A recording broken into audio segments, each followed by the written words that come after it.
Today on the No City on the Sideline Dad podcast, episode number 37, how to teach kids life lessons through family business and how to generate extra income. My interview with Matt Miller from School Spirit Vending and School Zone podcast, where Matt discussed different types of school fundraising through vending, like stickers. You'd be surprised at little things you see in the supermarket where the stickers and the kid keeps asking for quarters. Those quarters add up. Also, Matt Miller's the guy behind Marlin and Percy, the two cartoon apes who want to be superheroes and inspire kids to read. Next on the podcast, let's do this.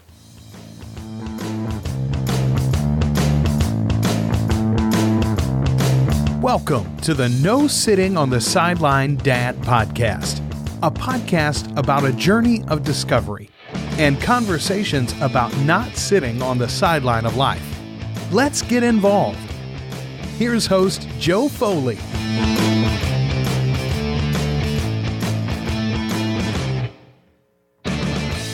Welcome to the episode of No Sitting on the Sideline Dad podcast. I want to say, hey, my name is Joe and welcome. I really want to say thank you for being here. I know as a dad and a parent, crazy busy adult, and a busy person, and you taking time to listen really means a lot. Thank you. And this is your first time, welcome. This is about a podcast about having a conversation what it means to be a dad, a parent, and interesting topics related to being a dad, a parent, and a busy person. Let's get involved. There's no more sitting on the sideline. Get up for your bum, and get moving. This will be a weekly podcast, and they have a sense of community. There'll be interviews, topics about being a dad and a good parent. We're all going through some issues, some similar issues. So, you know what? Have a discussion. Let us talk about it. You know what? I may be going through something you've already been through, or vice versa. We have a discussion, and maybe we can help each other out. I know this dad stuff, this parent stuff, this adulting stuff is not easy. I'm a dad on a journey of discovery and trying to take one day at a time. And I'm an expert. I'm just like you, trying to figure out my way in this crazy world. Next up, my interview with Matt Miller, founder of School Spirit Vending, and where school creates fundraisers with vending machines, father of three amazing kids, and a fellow podcaster. Also, School Vending and School Podcast, he talks about parenting, about vending in schools, also parenting challenges and school fundraising. Also, it's kind of cool. You might be interesting to talk when you listen to this interview. It's about how teaching life lessons through the family business. I found it very fascinating. That is what his kids learned by helping their dad out. It's pretty cool. So let's jump right into the interview. Today on the podcast, my guest, Matt Miller. Matt Miller is a former Air Force pilot for 9 years, a dad of 3 kids. Him and his 10-year-old daughter started a business with gumball machines and stickers. Today's Matt company's School Spirit Vending is the cutting edge of both vending and school fundraising industry. Matt is also the creator of Marlin and Percy comics to help teach kids values and lessons. Welcome to the podcast, Matt. Hey, Joe. Thanks for having me on, man. I'm excited to be chatting tonight. I like to start off because, we're dads and, we always have the interesting stories and, oh, man, I didn't mean to do that. What is one of the most embarrassing, one of the embarrassing moments with one of your kids that you're like, oh, man, I can't believe I did that as a dad? Man, dude, there are too many to count. Wow. We have messed up so much along the way. It's not even funny. I don't know. I mean, I have loved embarrassing my kids for sure over the years. That's one of the benefits of being a dad. As far as one of the most embarrassing times, I would have to say just, on occasion over the years, we've made some promises that we weren't able to keep, and had every intention to be able to do so, but for whatever reason, the resources weren't there or something came up, and a bit embarrassing for, in relation to the kids, at least for a time being. As they've all gotten older, our 2 oldest are in college and our youngest is a junior in high school. They're learning more about the real world and learning that, you got oftentimes great intentions, but things don't always work out the way you planned. So I hope we're getting some grace as they get older. because there's been a bunch of times where we thought things were going to be one way and they turned out to be completely different, and there was nothing we can do about it. It's funny about being a parent. There's no handbook. You just go with the best, do the best you can, and hopefully that you do the right thing. No doubt. Yeah, it's another thing, I guess. One thing I wanted to talk about, because I was really interested, I guess. I know about your vending. I remember a little bit of the vending machine, the school fundraiser, but really what I start off with is, we'll talk about Marlin Percy. How did that come about? Because that's really interesting. Well, I was inspired to read as a kid, reading comic books. I would take my allowance money or the money that I made from shoveling, for my driveway or sidewalks at our house or mowing lawns. I'd hop on my bike and drive 3 or 4 blocks downtown in a little town called Sycamore, Illinois, about 60 miles west of Chicago, where I lived growing up. And I spent most of my money either on comic books or baseball and football cards. And so I got excited about reading, and I know beyond a shadow of a doubt that those early days of comic books, helped develop that reading habit in me. And so once our vending company, we do school fundraising for schools around the country. It's called School Spirit Vending. Anyway, once it started to grow in size, we had some additional resources, and I was like, I'm looking at the comic book landscape out there, and most of the stuff has adult themes. A lot of it is not appropriate for kids. And wouldn't it be cool if we started our own little comic? And I'm not an artist. I'm not a writer. Thankfully, God put a couple of young guys in my path, Caleb and Tyler, Baylor grads. And Caleb's the writer, Tyler, the artist. And I sat down with them one day. And I don't know if you and your audience has ever used a sticker or temporary tattoo machine, but a sticker comes out of the vending machine or a temporary tattoo in a cardboard folder. And that folder is what provides the sticker or tattoo rigidity to allow the mechanical mechanism to push it out of the machine. Well, 99+% of those folders out there in America are blank. Well, we print on them. So our kids get more value for their vend. They're not only getting a sticker, but they're getting fun games or whatever. And we decided initially to put this comic in 4 panels, kind of like a Calvin and Hobbes type thing, on that cardboard. The comic is called Marlin and Percy. There are a couple of apes that want to be superheroes, and they first debuted in our machines about 3.5 years ago as just 4-panel comics. And after we produced, 24 to 30 of those, I reached back out to the guys that had done all the work, and I said, hey, what do you think about us doing some full-length comic books as well? And they said, yeah, shoot, why not? So we started. This was about 3 years ago. To date, we've published, 8 full-length color comics. We've got 2 more that I just need to get with the guy that assembles them and does the covers and all that stuff. They're available on Amazon and at marlinandpercy.com. And we also give some of them away in our vending machines as a free giveaway, as a value add for the kids that are buying stickers from the machines as well. Since then, I said, guys, wouldn't it be cool if we filled in the blanks and we're able to go more in depth on Marlin and Percy's story? And we did some kids' chapter book novels. And so we published the first one on Amazon in ebook or Kindle format here, I guess about a year and a half ago. The second one is done. We just need to get it published. And I just got the manuscript for the third one. The art will be available before the first of the year. And we're utilizing our platform of vending and having over 1 million kids that have eyeballs on our machines on a daily basis in schools across the country, and using that as a way to inspire them hopefully to read with the Marlon and Percy platform as well. Do they have like certain like topics in each episode or every comic book, like a kind of like a theme, like like be honest, or is that like kind of weaved into the stories? Yeah, we call Marlon and Percy the principal primates. Now it's not like you can pick up a book and it says, okay, if you want to teach Johnny about loyalty or friendship, read this book. But there are definitely principles and life lessons that we weave into the storyline for sure.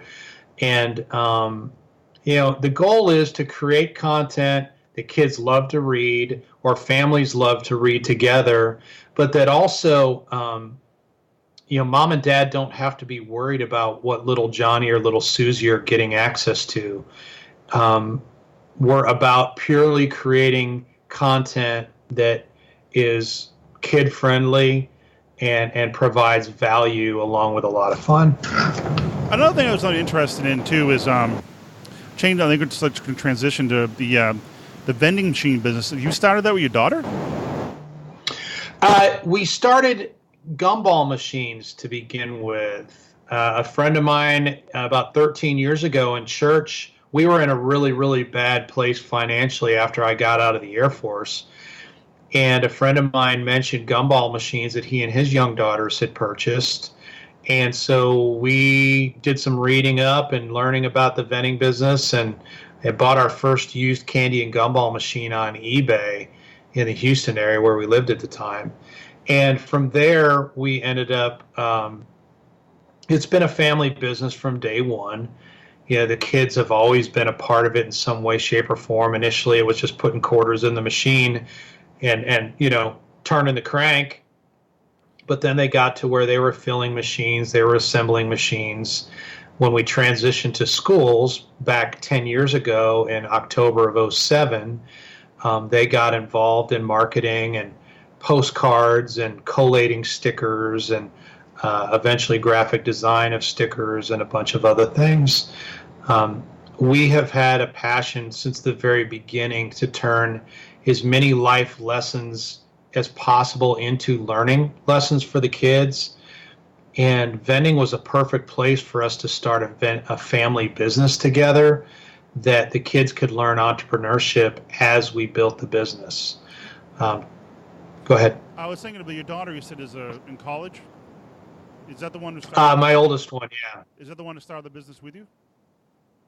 Well, actually, all three of my kids kind of helped start it to begin with. My son was 10.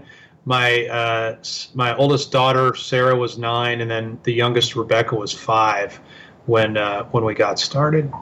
How did I know you said that you talked about all the things that they learned, but have they ever talked about, like, especially your daughter being in college, like, wow, that I learned a lot from the family business. Now I'm in college, I can take that into real world situations. She has started some businesses herself. She is also a trained graphic designer with several years of experience in real world because she has worked in support of our team doing graphic design for all of our schools around the country. My son Zane was actually our very first graphic designer when we started at 10 years old. All I had to do was pay for a couple design jobs and realize how expensive it was. And I bought an iMac, I bought the Adobe suite, and Zane traded a couple hours mowing a good friend's yard who was a trained graphic designer and Hollywood commercial editor in exchange for 2 hours of training in Photoshop and Illustrator. And he started doing design for us at 10 years old. He's 21 now. He has been hired by his college, Hillsdale College in Hillsdale, Michigan, where he's a junior, to work on their publications staff and also their marketing staff, and does a lot of the publications and marketing materials for the university as a student. A lot of the kids there are just learning design. Zane has literally done thousands of jobs with hundreds of clients in the last 11 years. So they've got him in, with some pretty big responsibility just because he's had real world experience from a very, very young age working in support of mom and dad's business. How does it make you feel as a dad and them growing up in your business like that? How does it make you feel? It's awesome, man.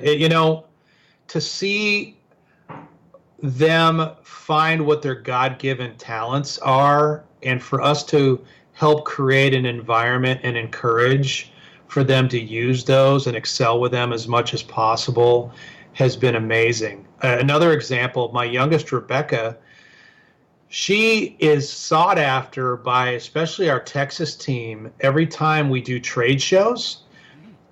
She's turned 16 later this week. She gets her driver's license actually on Friday.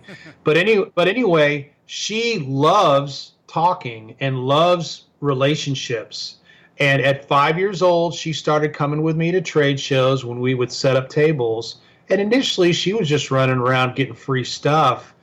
Eventually, she started to take interest in what we were doing and got excited about selling our program to teachers and educators and administrators at our trade shows. Well, now the Texas team wants her there because to see a 16-year-old carry on an adult conversation without a phone in their face is such a rarity to a lot of these folks that she's the best salesperson on the team when she's there. In fact, in many cases, they'll tell the adults, go away, she's talking to me, let her talk, because they're just so wowed. And it's just that we've welcomed her and her brother and sister into our business and given them responsibility and given them room to grow and kind of find their thing. Is this like a school spirits? Is it a franchise program going on with this? Yeah, it is a franchise. We started franchising 2 years ago. We are currently in about 3,000 schools around the country, 42 to 43 states. Our franchise team currently is 106 families in those 42 or 43 states. And we encourage their families and their kids to be involved in their franchise, much like we have done with our kids. Our first mantra as a team is family is our foundation. And our goal is to develop multi-generational entrepreneurship and not only teach mom and dad how to run a successful business, but teach families and kids how to be a part of that, and through osmosis learn entrepreneurship as well. You must be a proud dad. I can tell right now, but all the things you've been telling me now, you must have been a really proud dad. It's awesome, man. We are blessed for sure, and we've got our issues and challenges just like every family has, but we've got some really good kids. We have not coddled them. We've encouraged them to take on responsibility from early age. Just to give you an idea, Joe, our kids by 13 years old are pretty much paying for their own way. At least as far as extras, going out, hanging out with their friends, extra clothes aside from the necessities and all that. They've never had an allowance. They've had to work for every penny that they've made. And I think it's had a real strong positive impact. You know, there's been times where they've come home and they're like, Dad, you're making me pay to go to this, and all my friends, mom and dad, are paying for it. You know what, sweetie? Our job is to prepare you to be an adult out on your own, and that's going to happen sooner than you think.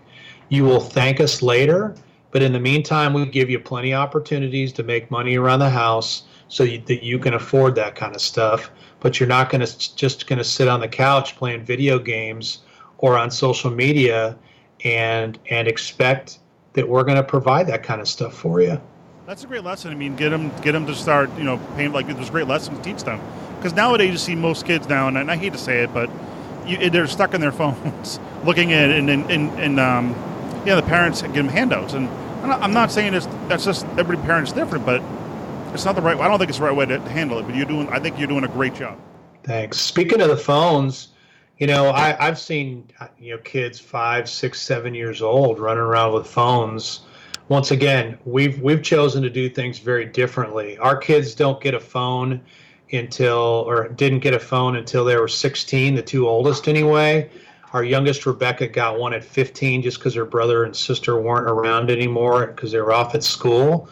But if they needed to call us, they had plenty of friends that had a phone. So there was no need for us to be paying for that or in the early ages and encouraging, that isolation that technology is bringing about in a lot of kids and people's lives in general. They also are required to have a dumb phone for the first year. So they're not going straight to the smartphone because we want to make sure that they know how to take care of it and are responsible for it. And it's a lot cheaper for one of those free phones that they get with, signing up with the cell service than, one of these fancy phones that's, today as much as $1,000 or more, for them to lose it or break it or something like that. So we're a little bit different. We kind of march to the beat of a different drummer. But I think it's served us well up to this point. Has it how was your parents? Did any take a lesson from your dad being a father? Did it help you become a better father? I think the biggest lesson that I learned, aside from Dad working his tail off to provide for us, was Dad was always home. He never had a hobby. He wasn't out running around with the guys. He wasn't playing golf. He wasn't doing any of that. He was home, and everything that he did was either with my mom or with us as a family. And so I live the same way. I don't have any extra hobbies or interests or anything.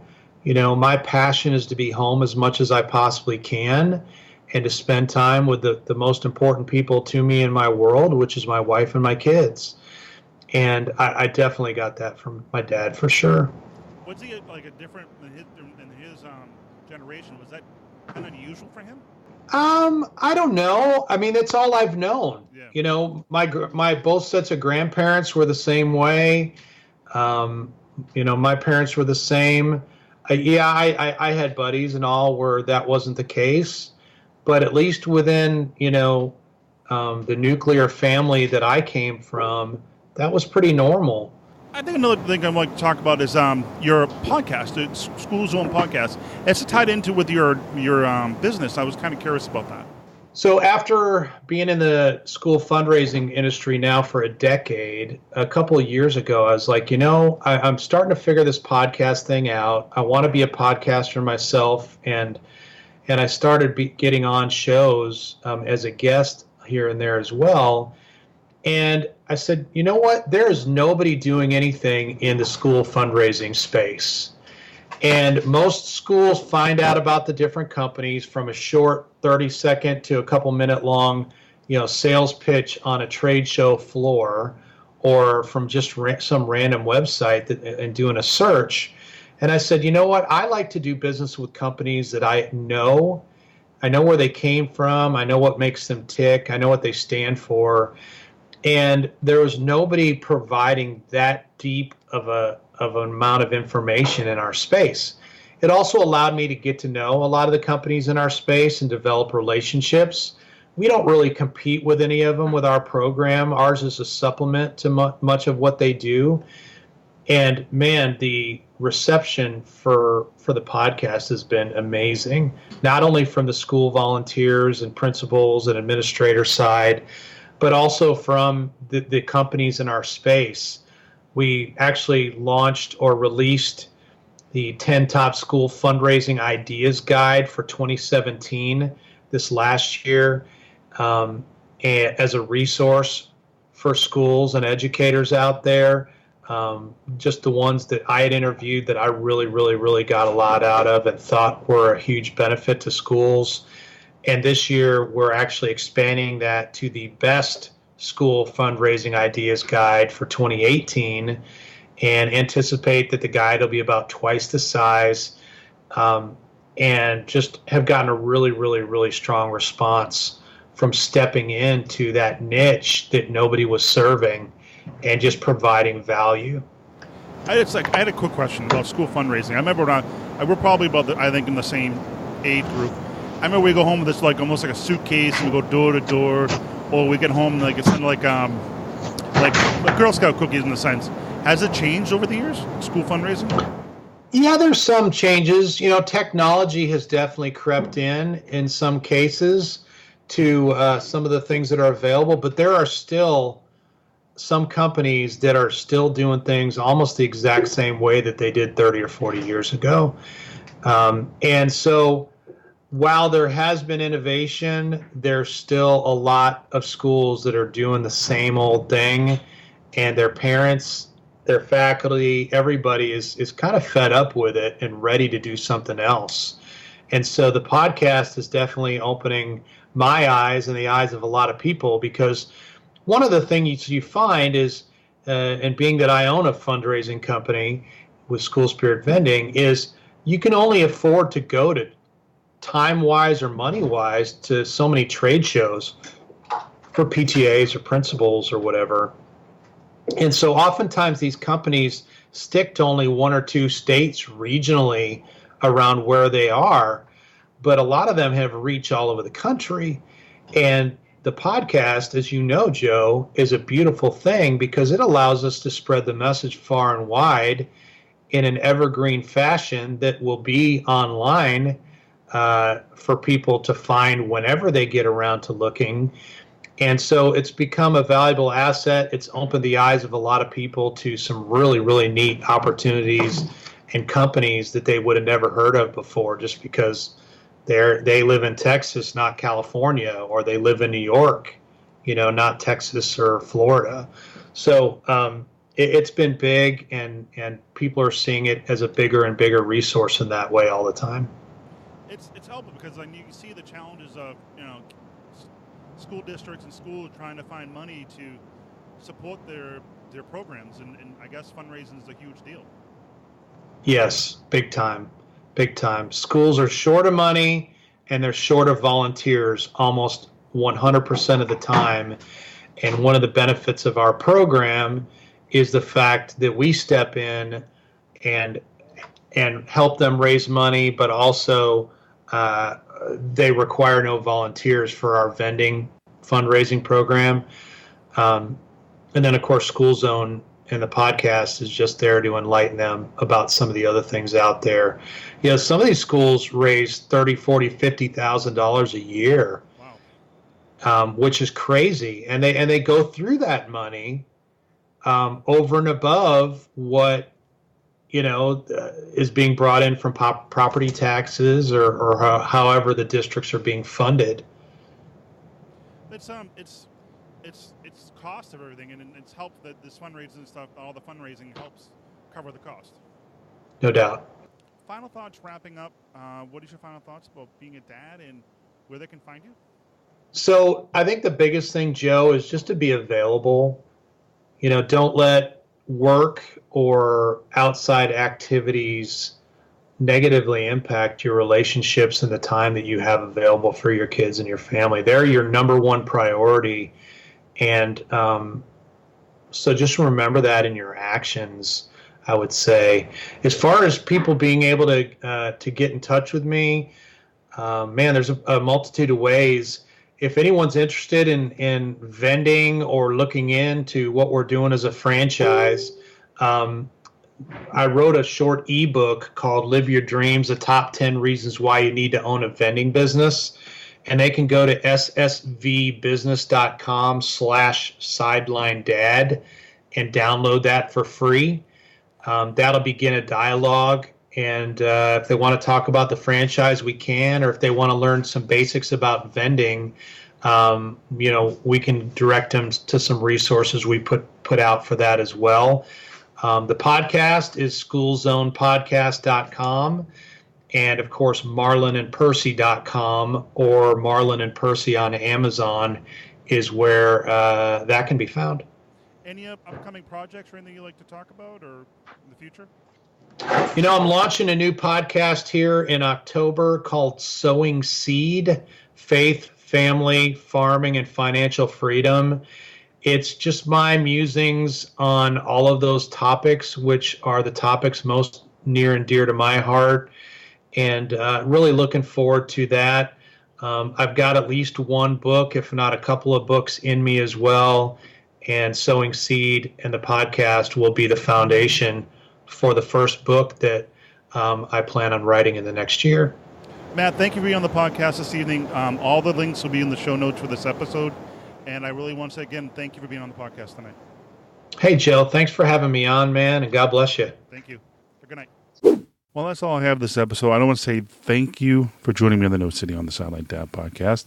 Also, I want to say thank you to Matt Miller for being a guest on the podcast. You can find more about Matt over at schoolzonepodcast.com or at the School Spirit Vending website. You can find all the show notes and links for this episode over at nosittingonthesideline.com/37. Please comment on the podcast. All comments help improve the podcast. While you're over there, sign up for the newsletter. And you can get information on any upcoming guest or anything interesting about the podcast. Something new before we head out the door I want to try this week, or question of the week, or topic of the week. So I can kind of create more interaction during the week between podcasts, through the website or comments or Facebook group. What is your Thanksgiving Day tradition? All right. I'll start mine off, I guess. Mine is watching the Thanksgiving Day Parade, the Macy's Thanksgiving Day Parade.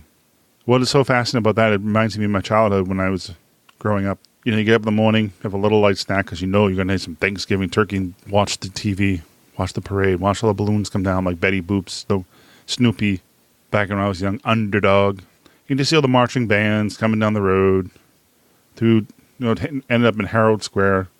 The performances were incredible. And it brings back a lot of memories. I knew once I saw Santa Claus, it was pretty close to dinner time. So what is your tradition? What do you do with your family? Leave it in the show notes. I'd like to hear. I'm kind of curious. So please share. Please share. I think it'd be helpful to see what other people do. I guess till next time. Think about what you're thankful for this time of year, because we're all going through some kind of issues sometimes, and, it could be worse. If you'd like to share what you're thankful about, or you want to share what your family tradition is, leave a comment in the show notes. I'd really like to hear about it. If you're in the U.S. and celebrating Thanksgiving, happy Turkey Day. Until next time, take care. God bless. Give your kids a hug. Tell them how much you love them. Time's short. And really, really tell them how much you love them. Until next time, take care. God bless. See ya.